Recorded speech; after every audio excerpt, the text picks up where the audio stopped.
Let's kick off with today's topic. I hail from a rather sizable family, boasting 8 siblings on my mother's side.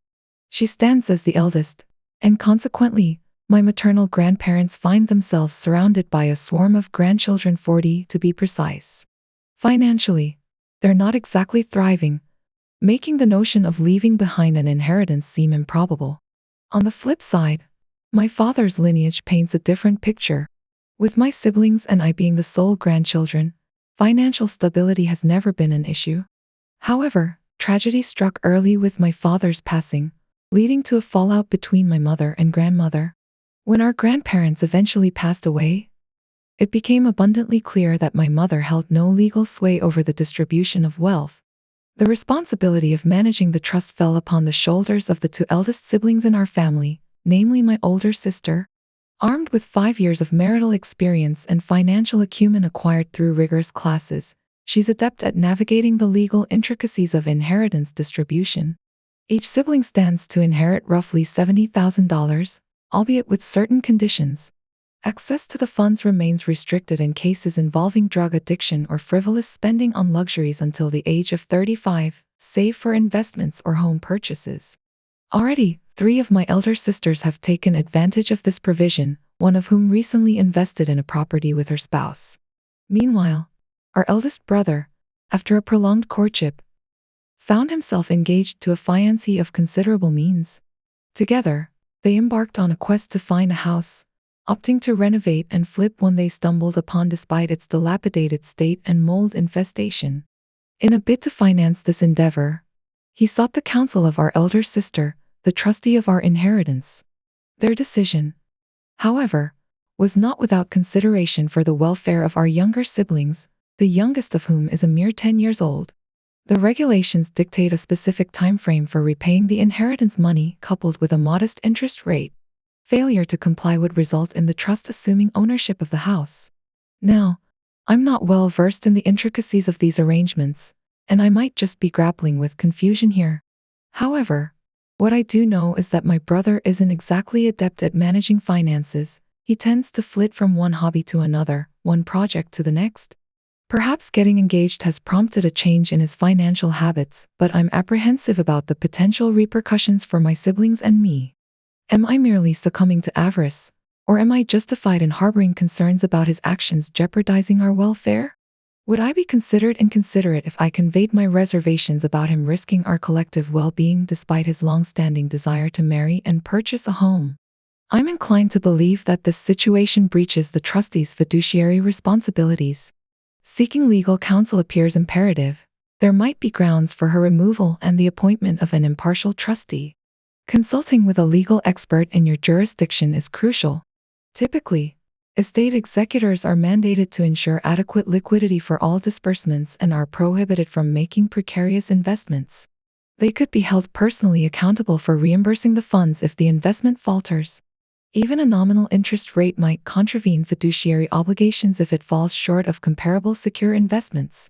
No, it's unequivocally not selfish to safeguard one's interests. He received $70,000, and he's entitled to precisely that amount. As a capable adult, he should make rational decisions. If he cannot afford a house, then perhaps purchasing one is imprudent. Entrusting someone with a history of financial mismanagement with hundreds of thousands of dollars not belonging to them seems fraught with peril. I cherish my siblings dearly. I have 3 of them, and I'd extend a helping hand if they found themselves in dire straits. However, granting them $70,000 without absolute certainty of its return is a risk I'm unwilling to take. It's a substantial sum to squander if things go awry. I reckon I would have been more accepting if we had hashed it out as a family, hashed it out fair and square. But him sidling up to my sister behind closed doors? Feels like he knew we wouldn't be on board. Legally speaking, sis can't just hand over the dough willy-nilly. She's the gatekeeper, the sole arbiter of who gets what. Not the villain here. What puzzles me is why he's gunning for the whole enchilada and not just his slice, which, as you pointed out, would hover around 70 grand. Fair's fair, right? You could haul in a legal eagle to put the brakes on sis if your words don't pack enough punch. She's got no business doling out loans for hair-raising ventures. And mark my words, even if he does cobble together the house, There'll still be bills to foot taxes, legal jazz while the property's value might just tip the scales at zilch. And suppose he does manage to polish up the joint. Selling it might not be a cakewalk. Best case scenario, he'd snag a mortgage for 80% of the equity the bank slaps on it. Picture this, bank says 150K. He pockets 120K. That's 10K less for each of us and the wee ones. You've gotta have a heart-to-heart with sis. And if push comes to shove, dial up a legal beagle. Sure, folks might shoot you dirty looks for lawyering up, but you're just covering your bases, looking out for numero uno. Between a 70K windfall and a sweetheart with a stash, they've got enough to snag a snug little pad provided they've got gigs and a decent credit score for a mortgage. But that's their kettle of fish. Oh, and just so you know, banking your inheritance on a loan interest? Not kosher.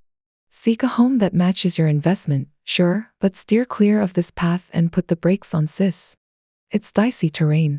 Sis might be a money whiz, but she's got a blind spot for character judgment. Shield your sips by rallying the troops for a powwow. It's not just your bro who's teetering on the brink of betrayal. Your sister's involvement spells impending disaster. On to the next saga, my wife's maiden voyage into motherhood, and also her swan song. She's in her early 20s, but her uterus has been riddled with pitfalls before, resulting in heartbreaking miscarriages. This pregnancy is perched on a precipice of peril, demanding frequent, anxiety-laden visits to the doctor's office. Post-delivery, my wife's signing up for sterilization while I'll be undergoing a vasectomy. 7 months deep into the journey, all she craves is plain grilled ground beef doused in garlic powder, crushed red pepper, sriracha, and peanut caramel marzipan. As the unfortunate soul tasked with inhaling these scents and planting kisses, I opt to indulge her with marzipan. It's the speedier option for her to devour. I'm pulling out all the stops, cognizant that this is her sole, full-term brush with pregnancy.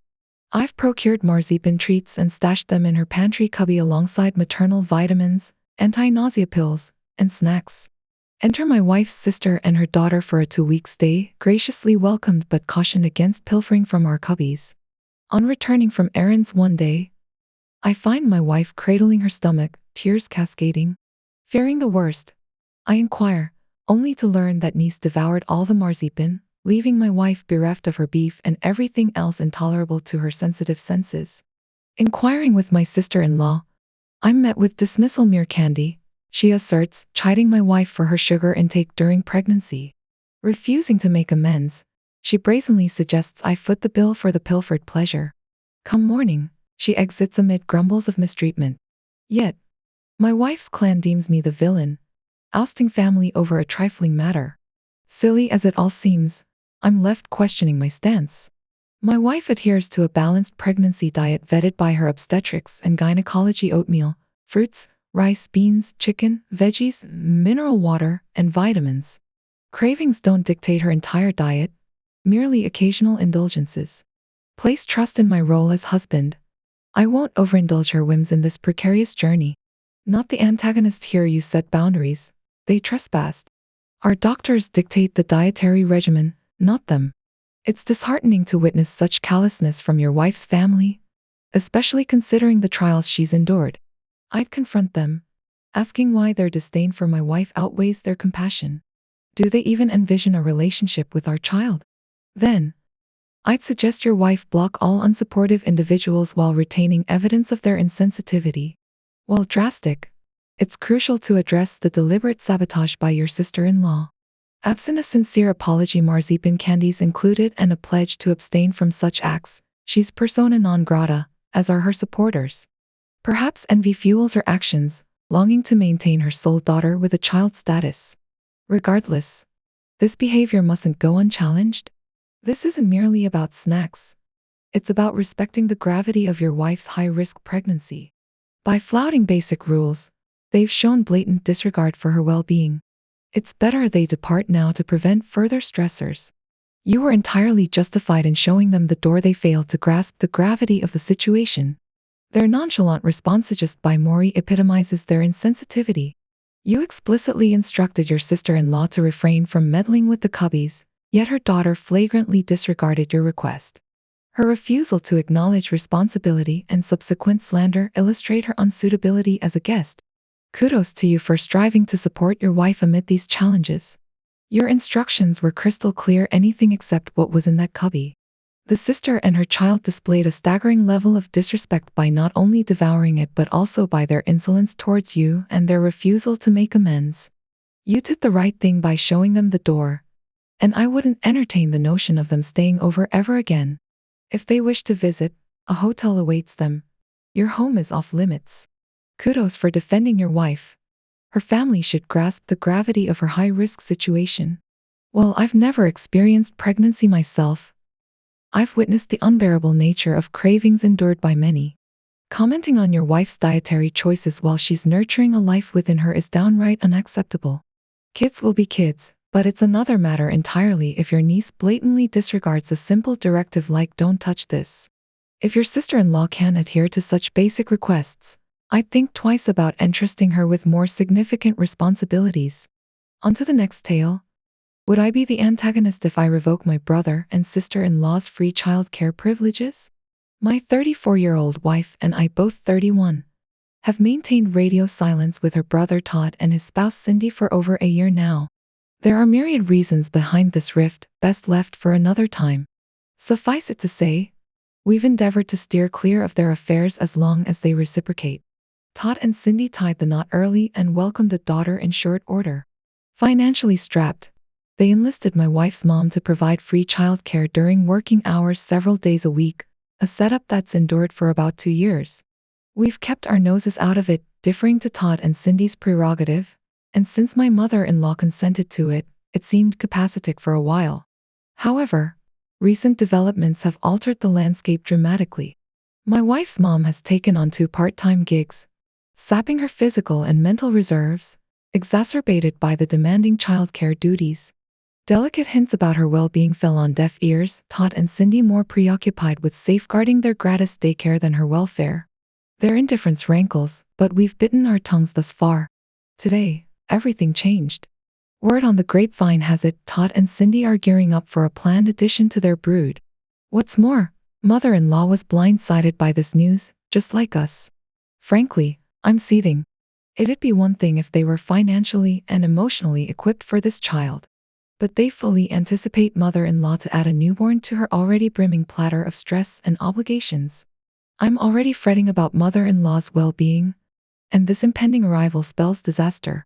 She's the type to struggle with setting boundaries and saying no, while Todd and Cindy have a knack for manipulation and playing the victim. I foresee a slow-motion calamity unfolding. Would I be in the wrong if my wife and I took a stand, rallying the family to support mother-in-law and relinquishing her free nanny duties? It might spell financial woes for Todd and Cindy, but they're grown UPS, and something's gotta give in mother-in-law's life.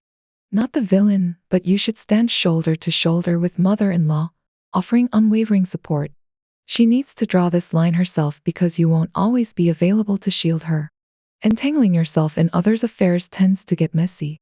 Mother-in-law babysits of her own accord. She possesses agency and can assert herself.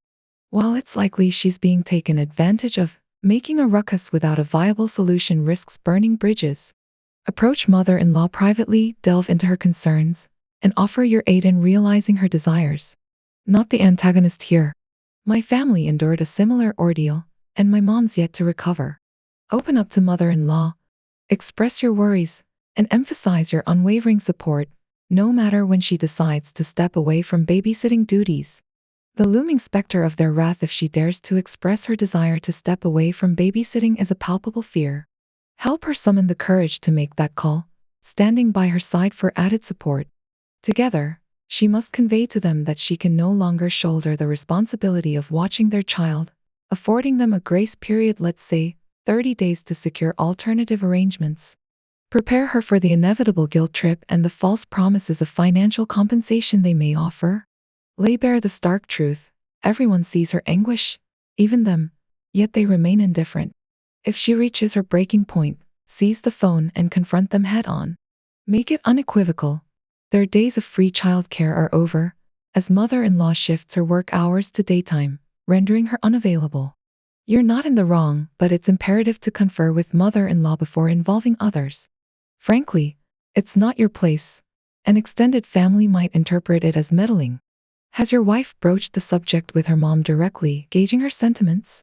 If Todd and Cindy catch wind of this, it could escalate into a full-blown family feud, with mother-in-law caught in the crossfire. Avoid igniting unnecessary familial strife. Sit down with mother-in-law, expressing your shared concerns. It's a delicate balance.